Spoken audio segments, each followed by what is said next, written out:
Hello बच्चों। आज दूसरा चैप्टर का ही है, कोशिका विभाजन के बारे में दो विषयों पर चर्चा करेंगे आज। पहला कोशिका चक्र, दूसरा माइटोसिस।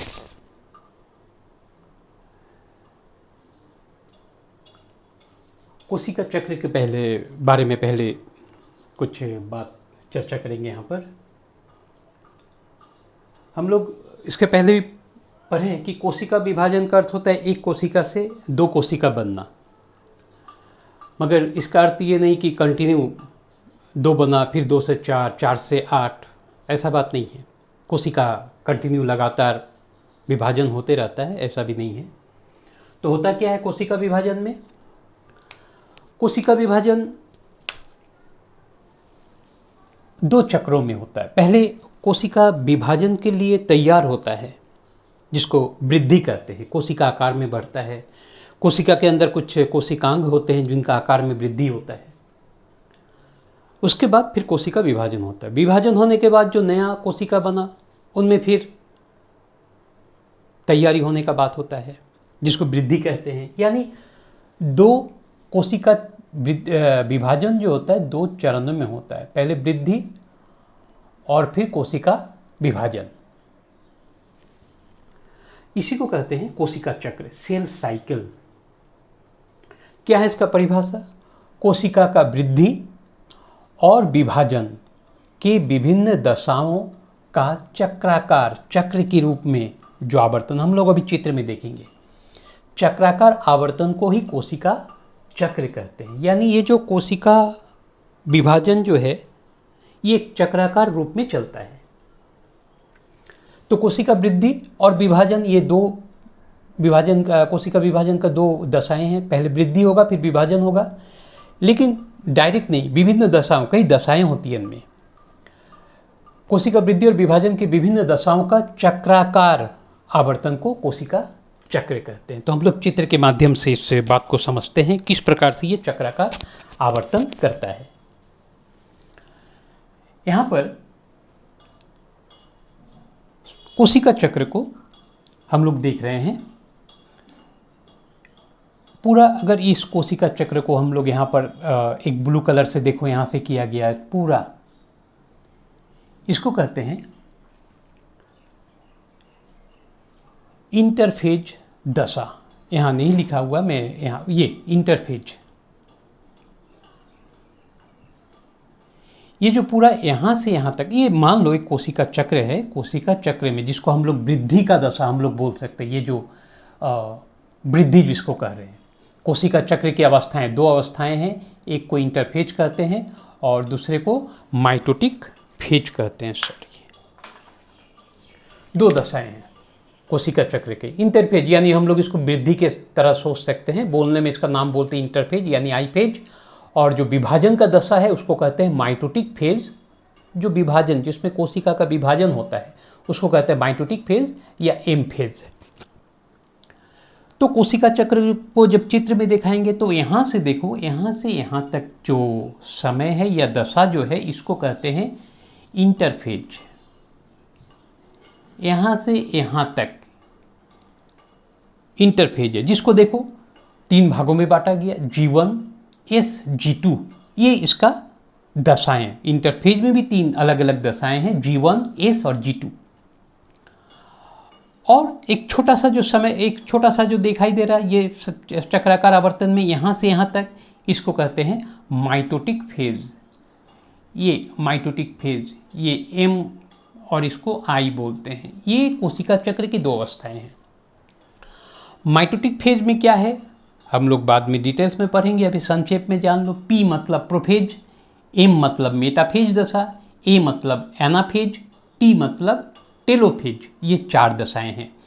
इन चारों दशाओं को कैरियोकाइनेसिस कहते हैं। घबराओ मत, सब धीरे धीरे बताएंगे क्या है कैरियोकाइनेसिस। अभी सिर्फ नाम याद रखो चित्र के साथ। ये जो प्रोफेज, मेटाफेज, एनाफेज, टेलोफेज, ये जो चारों चीज़ जो होता है, इसमें केंद्रक का विभाजन होता है, इसीलिए इसका नाम है कैरियोकाइनेसिस। और यहाँ से यहाँ तक जो छोटा सा जो ये देख रहे हो, इसमें क्या, साइटोप्लाज्म, कोशिका के अंदर जो साइटोप्लाज्म होता है उसका विभाजन होता है, तो उसको कहते हैं साइटोकाइनेसिस। तो ये कैरियोकाइनेसिस और साइटोकाइनेसिस मिलकर हम लोग कहते हैं मेटाफेज दशा, माइटोटिक फेज, और बाकी जो है इंटरफेज। अब मान लो अगर एक कोशिका विभाजन में 24 घंटा लगता है, तो ये जो माइटोटिक फेज यहाँ से यहाँ तक जो लगता है, ये लगता है 1 घंटा, और बाकी जो यहाँ से यहाँ जगह है जो इंटरफेज है, ये लगेगा 23 घंटा का समय के अगर अनुसार काम बोलते हैं, तो ये जो माइटोटिक फेज है यानी केंद्रक का विभाजन, साइटोप्लाज्म का विभाजन यानी कोशिका का विभाजन होने में 1 घंटा लगता है, ज़्यादा समय नहीं लगता है। ज़्यादा समय कहाँ लगता है? कोशिका को विभाजन के लिए बंटने के पहले कोशिका को तैयार होना पड़ता है, इस तैयारी में ही अधिक समय चला जाता है। 24 घंटा में 23 घंटा उसको तैयार होने में लगता है, और बंटने में, विभाजन में कितना लगता है? सिर्फ 1 घंटा जैसा ही लगता है। अब एक एक दशा में हम लोग देखेंगे कि कहाँ पर क्या होता है, बहुत इंपॉर्टेंट है ये, जरूर तुम लोग शॉर्ट क्वेश्चन पूछा जाता है। जीवन में क्या होता है, G2 में क्या होता है, ये सब पूछा जा सकता है। पहले इंटरफेज से शुरू करेंगे। इंटरफेज में पहला है G1। जीवन दशा में क्या होता है? डीएनए के प्रतिलिपि के लिए प्रोटीन आरएनए का संश्लेषण होता है। डीएनए दुगुना होगा, एक डीएनए से 2 डीएनए बनता है। इसके लिए तैयारी के लिए यहाँ पर प्रोटीन आरएनए का संश्लेषण किया जाता है डीएनए को दुगुना बनाने के लिए। जीवन में और क्या होता है? अन्य कोशिकांगों का द्विगुणित होना, दूसरा जो कोशिका के अंदर अंग होता है वो भी आयतन में दुगुना होने लगता है। इसके बाद है एस दशा, अंग्रेजी में सिंथेटिक कहते हैं। इसमें क्या होता है? डीएनए का प्रतिकरण, यानी ये जो डीएनए के तैयारी के लिए जो प्रोटीन आरएनए का संश्लेषण किया, इसके द्वारा डीएनए डबल बन गया, 2 गुना बन गया, 2 डीएनए बन गया, आयतन बढ़ गया। और हिस्टोन क्या है? एक प्रोटीन है, इसका भी संश्लेषण यहाँ पर होता है। इसके बाद G2 में क्या है? आरएनए और प्रोटीन का संश्लेषण फिर से होता है। यहाँ पर भी देखिए आरएनए और प्रोटीन का संश्लेषण होता है, लेकिन ये था डीएनए के लिए, डीएनए को दुगुना बनाने के लिए। यहाँ पर आरएनए और प्रोटीन का जो संश्लेषण होता है ये कोशिका विभाजन के लिए आवश्यक होता है, आरएनए और प्रोटीन का संश्लेषण। तो प्रत्येक दशा का जो परीक्षा में एक एक पॉइंट से पूछा जाता है, तो जरूर याद रखोगे इसको। जीवन में क्या होता है, सिंथेसिक एस में क्या होता है, और G2 में क्या होता है। फिर से बोलना पर नोट डाउन जरूर करोगे, हम जैसे जैसे लिखा रहे तुम लोग अलग से नोट करता रहोगे, सुविधा होगा पढ़ने में। अब इसके बाद है बाकी कैरियोकाइनेसिस, ये कोशिका का विभाजन है, हम लोग बाद में पढ़ेंगे। ये इतना दूर यहाँ से कोशिका का विभाजन है। तो ये हो गया कोशिका, पूरा को मिलाकर कोशिका चक्र कहते हैं। इसी प्रकार से फिर कोशिका का विभाजन होगा, विभाजन होने के बाद नया कोशिका में फिर ये G1 S G2 होगा, फिर उसका विभाजन होगा, फिर उससे नया कोशिका बनेगा, नया कोशिका में फिर ये एक चक्राकार रूप में आवर्तन होता है। इसी को कहा गया कोशिका चक्र, सेल साइकिल कहते हैं। तो यहाँ पर कोशिका चक्र की अवस्थाएं यानी 2 अवस्थाएं हैं, इंटरफेज और माइटोटिक फेज। इंटरफेज जिसमें कोशिका तैयार होता है, माइटोटिक फेज यानी जिसमें तैयारी होता है। अब देखते हैं महत्व क्या है। अब महत्व और विशेषता एक है। इसके पहले हम तुम लोग से कुछ क्वेश्चन किए थे, तुम लोग महत्व की जगह विशेषता लिख दिए, नहीं लिख पाए। अरे महत्व, विशेषता, इंपॉर्टेंस एक ही चीज़ है। तो महत्व क्या है कोशिका विभाजन, कोशिका चक्र का क्या जरूरी है? कोशिका चक्र के विभिन्न बिंदुओं, जिसको चेक पॉइंट कहते हैं, परीक्षा में पूछा गया है, याद रखोगे, इंपॉर्टेंट। कोशिका चक्र के विभिन्न बिंदु, चेक पॉइंट्स, यानी देखो चेक पॉइंट्स क्या है हम बता रहे हैं, का नियंत्रण नष्ट होने से कोशिका विभाजन अनियंत्रित हो जाता है। इससे ट्यूमर का गठन होता है। साधारण ट्यूमर, जिसको बिनाइन कहते हैं, इंपॉर्टेंट है। जब मैलिग्नेंट हो जाता है तो इसे कैंसर कहते हैं, और इस घटना को मेटास्टेसिस कहते हैं। क्या है? तुम लोग नोट करो, मैं बता रहा हूँ सब अलग अलग। कोशिका चक्र के विभिन्न बिंदु क्या है जिसको चेक पॉइंट्स कहते हैं। जैसे पहला क्या है, जीवन तैयारी जब होगा, पहला जीवन तैयारी होने के बाद ही वो इस दशा में जाएगा। इसके बाद इसका जो काम है ये काम कंप्लीट होगा, फिर ये G2 दशा में जाएगा। G2 का कंप्लीट होगा तभी उसमें विभाजन होगा, नहीं तो नहीं होगा विभाजन। ये सब जो है, ये जो लाइन देख रहे हो, ये सबको कह सकते हैं चेक पॉइंट्स। क्या है, जीवन में ये जो काम है, डीएनए का प्रतिलिपि, कोशिकांग का द्विगुणित होना, ये सब जब कंप्लीट होगा तभी वो कोशिका जो है इस दशा में पहुंचेगा। इस दशा में डीएनए का दुगुनाकरण, ये सब जब होगा तब वो G2 दशा में जाएगा। G2 दशा का जो क्रिया है वो कंप्लीट होने पर वो माइटोटिक फेज में जाएगा, यानी कोशिका का विभाजन होगा। तो ये सब है चेक पॉइंट्स। ये सब जब कभी कोई कारणवश नियंत्रण, मतलब ये सही रूप से नहीं होता है, नियंत्रण नष्ट होने से कोशिका विभाजन अनियंत्रित हो जाता है, यानी कोशिका विभाजन जितना नहीं होना चाहिए, असंख्य कोशिका विभाजन होता रहता है, रुकने का नाम नहीं रहता, कोशिका विभाजन हो जाता है। और बहुत सारा कोशिका विभाजन होकर एक गुच्छा के रूप में बनाता है, जिसको हम लोग क्या कहते हैं, ट्यूमर। इससे ट्यूमर बनता है। साधारण रूप से ट्यूमर यानी शरीर का कोई हिस्सा में देखोगे फूला हुआ कहीं पर होता है, गर्दन में होता है, उसको ट्यूमर, साधारण ट्यूमर को विज्ञान में क्या कहते हैं, विनाइन। इसको कहते हैं विनाइन ट्यूमर। देखोगे ये सब शॉर्ट क्वेश्चन में पूछा जाता है, विनाइन ट्यूमर। बिनाइन ट्यूमर क्या है, वो एक ही जगह पर रहता है, वो शरीर के दूसरे जगह फैलता नहीं है, तो ये ज़्यादा हानिकारक नहीं है। लेकिन बिनाइन जब बहुत दिनों के बाद मैलिग्नेंट बन जाता है, मैलिग्नेंट यानी जहर जब बन जाता है, तो वो शरीर के विभिन्न भागों में फैलता रहता है। अभी तक दवा नहीं बना उसको कंट्रोल करने के लिए, इसीलिए देखोगे कैंसर का इलाज शुरुआती दौर में हो जाता है, लेकिन बाद में नहीं हो सकता है, मुश्किल होता है। तो विनाइन, जब साधारण ट्यूमर, जब कोशिका, बहुत सारा कोशिका गुच्छा के रूप में शरीर के कोई भाग में रहता है, उसको विनाइन या साधारण ट्यूमर कहते हैं। बहुत दिनों के बाद वो मैलिग्नेंट बन जाता है, तब उसको कैंसर कहते हैं। ये जो मेटास्टेटिस क्या है, मैलिग्नेंट ट्यूमर का कोशिकाएं जब पूरे शरीर में जो फैलता है, इस क्रिया को, फैलने की क्रिया को ही कहते हैं, इस दशा को, इस अवस्था को कहते हैं मेटास्टेसिस। क्या है, मैलिग्नेंट ट्यूमर का जो कोशिकाएं पूरा शरीर में, यानी जहर पूरा शरीर में जब फैलता है तो उसको तब कैंसर होता है, और इस अवस्था को कहते हैं मेटास्टेसिस।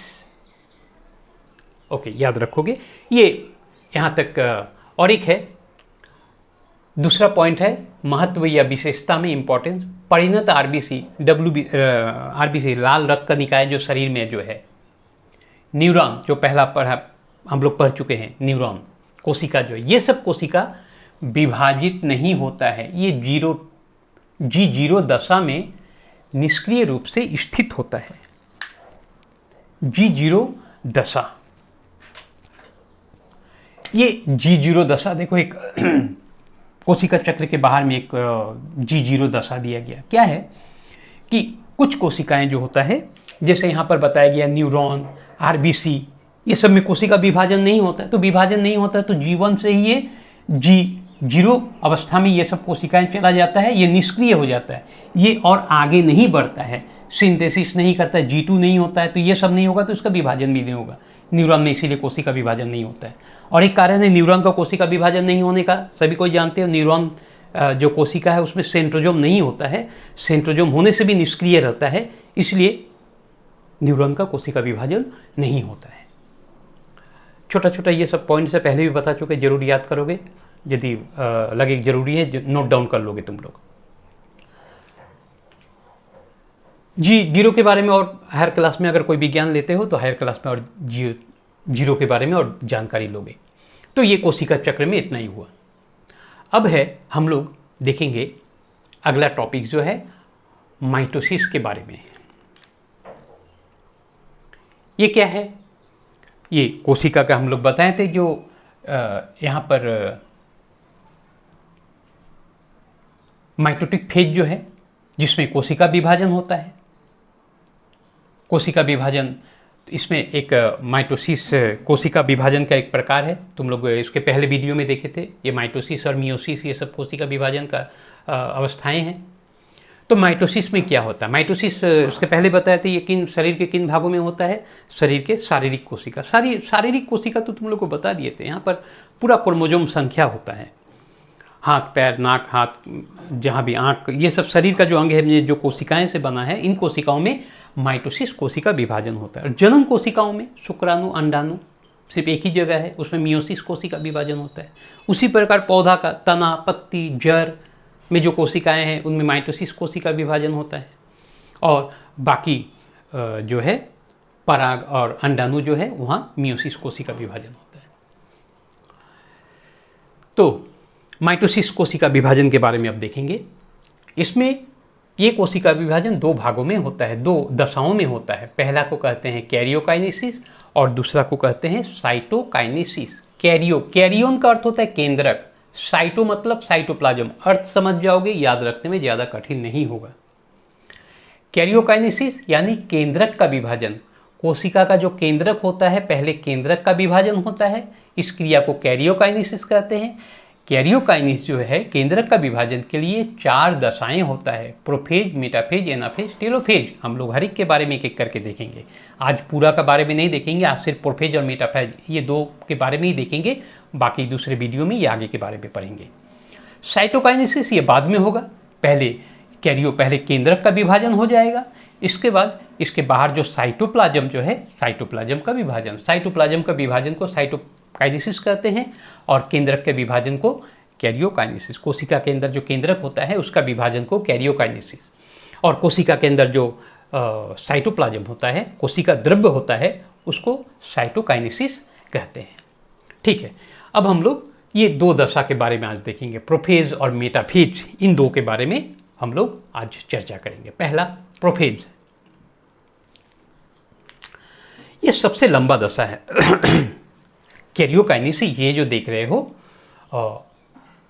कोशिका का विभाजन जो होता है, मतलब कोशिका में जो केंद्रक का विभाजन हो रहा है 4 दशाओं में, प्रोफेज मेटाफेज एनाफेज टेलोफेज। इसमें जो प्रोफेज जो है ये सबसे लंबा है, यानी सबसे अधिक समय इसमें लगता है।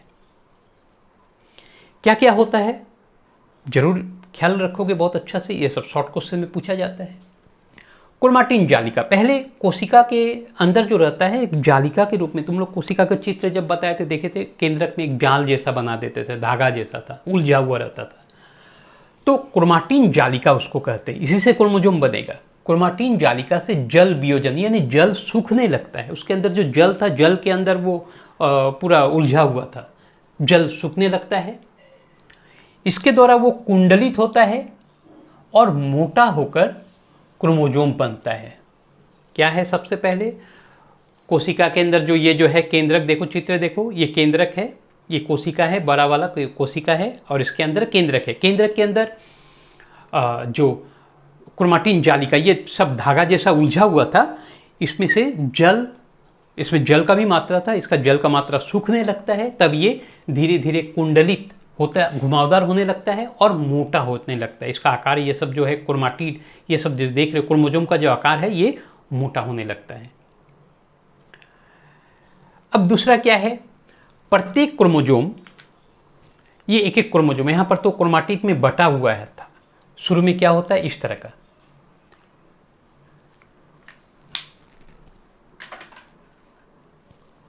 ये इस तरह एक धागा जैसा क्रोमोसोम है।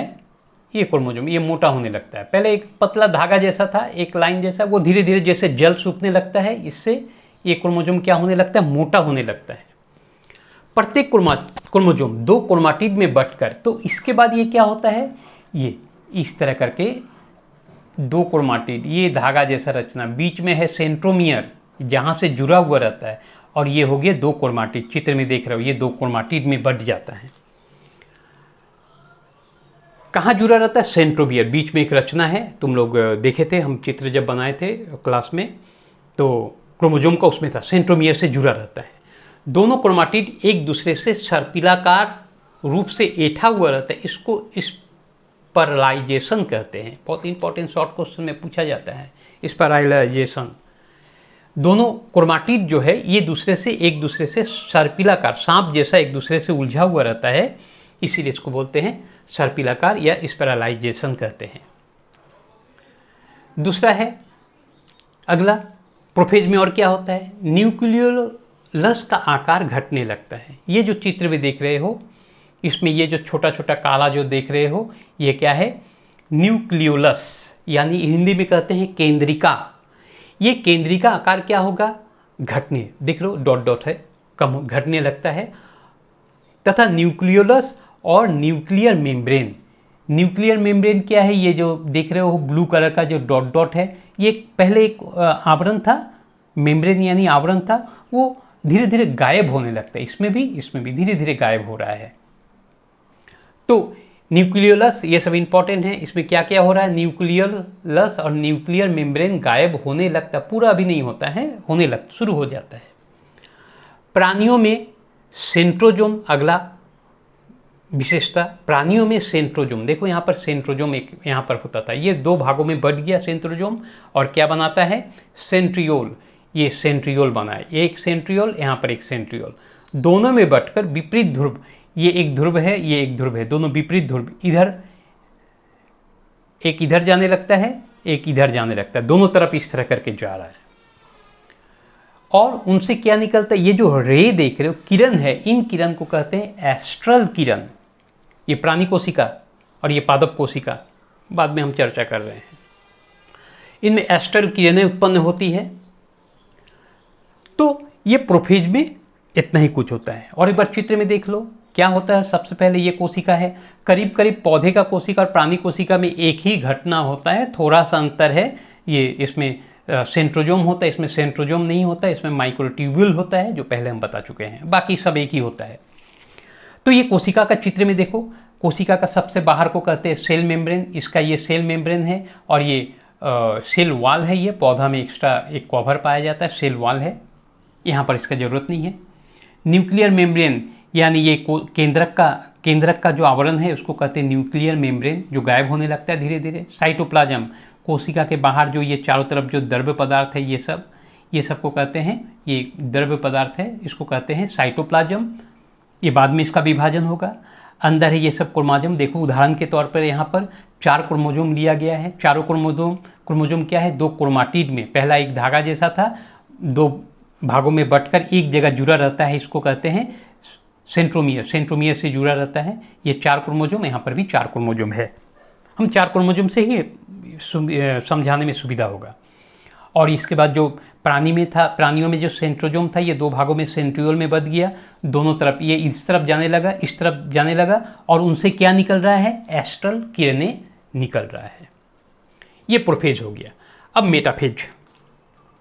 मेटाफेज क्या है, ये अल्प समय, ये ज़्यादा समय इसको नहीं लगता है, ये अल्प समय का ही एक दशा है। इसमें न्यूक्लियोलस और न्यूक्लियर मेम्ब्रेन, ये जो न्यूक्लियोलस ये और न्यूक्लियर मेम्ब्रेन पूरा गायब हो जाता है, पूर्ण रूप से गायब। ये मेटाफेज शुरू होने के साथ साथ ये गायब हो जाता है। क्या है इसके बाद, पादप कोशिका में माइक्रोट्यूब्यूल, पादप कोशिका में माइक्रोट्यूब्यूल जुड़कर स्पिंडल फाइबर गठन करता है। ये देखो पादप कोशिका में ये स्पिंडल फाइबर बना, ये सब दागी देख रहे हो, इसमें तो सेंट्रियोल नहीं है, लेकिन उसमें माइक्रोट्यूब्यूल बोल के धागानुमा रचना होता है, पहले से ही होता है पौधे के कोशिका में। वो सब रचनाएं, धागा जैसा रचनाएं आपस में जुड़कर ये देखो इस तरह लंबा लंबा धागा नुमा रचना बनाता है, इसी को कहते हैं स्पिंडल फाइबर।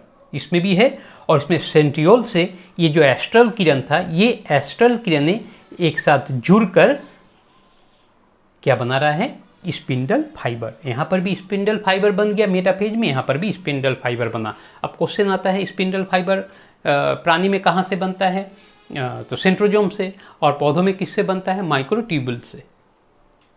तो पादप कोशिका में ये स्पिंडल फाइबर बन गया। प्राणी कोशिका में एस्ट्रल किरण जुड़कर स्पिंडल फाइबर बनाता, जो मैंने अभी बताया। जिन फाइबर से क्रोमोसोम जुड़ता है, अब ये फिर शॉर्ट क्वेश्चन के लिए इंपॉर्टेंट है। यहाँ पर बहुत सारा स्पिंडल फाइबर देख रहे हो, 1 2 3 4 5 6, बहुत सारा स्पिंडल फाइबर है, यहाँ पर भी है, लेकिन सभी स्पिंडल फाइबर से क्रोमोसोम नहीं जुड़ता है।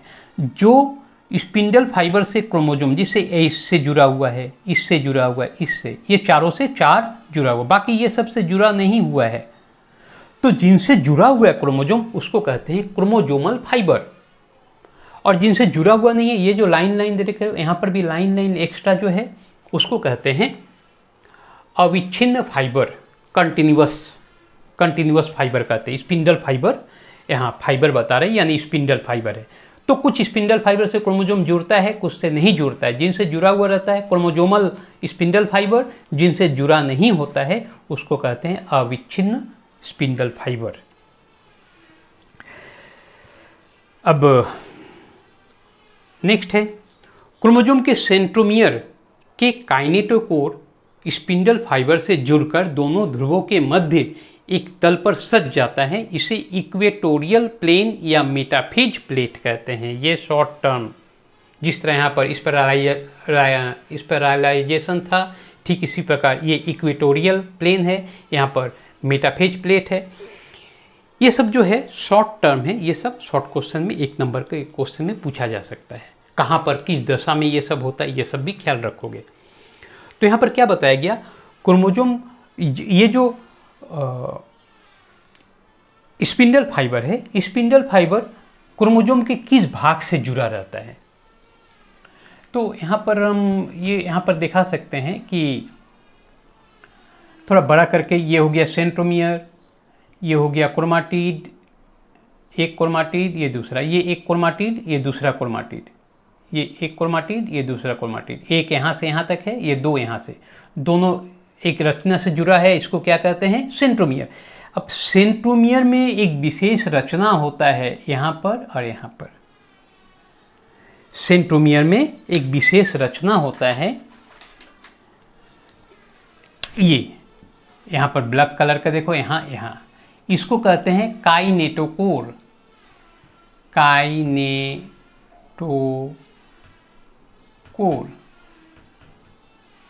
जो मैंने वहाँ भी दिखा दिया। तो ये जो काइनेटोकोर है सेंट्रोमियर का, इन भागों से यहाँ से एक ये ऊपर वाला स्पिंडल फाइबर जुड़ता है और नीचे वाला स्पिंडल फाइबर, नीचले वाला काइनेटोकोर, ये 2 काइनेटोकोर होता है, दोनों से जुड़ा हुआ रहता है, ख्याल रखोगे यहाँ पर।